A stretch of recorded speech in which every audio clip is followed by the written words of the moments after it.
Hi, this is Joe Schott, and I'd like to talk about some of those professional rights I wrote in the Master Agreement. People have asked me why they're important for teachers, and I'd like to tell you why they're important for teachers.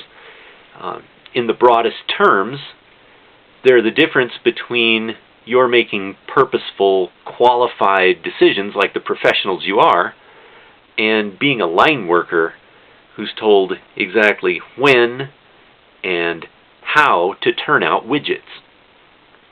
Let's look in the handy-dandy Master Agreement for a couple of examples. As a component of appropriate instruction, teachers also may allocate instructional time according to needs identified specifically for a particular student or students. Well, what does that look like in your classroom?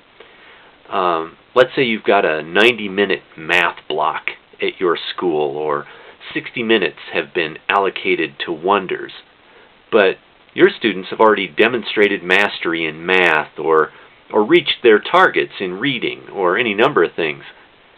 Well, as the person who knows how your students are doing, you have the option of directing that time to other things. Maybe it's studying eclipses like we just had recently. So the kids need to do a little work on their science.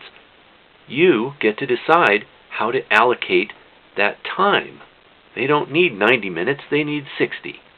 So you put in 60 there and 30 minutes on something else. Let's look at another.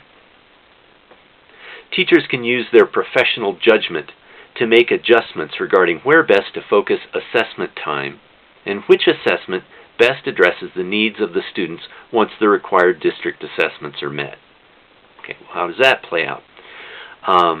Let's say that your team has a cycle of formative assessments that you're going to give, except your students have already demonstrated their mastery after half of those assessments have been given, and you know that they're already solid.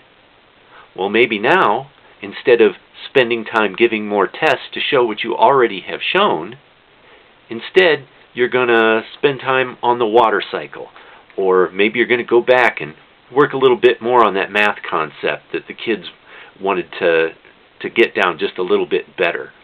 Those are the types of things that you know because you know your students and you're a dedicated, qualified professional. These rights protect your ability to demonstrate that in your classroom. That's why they're important. Thanks.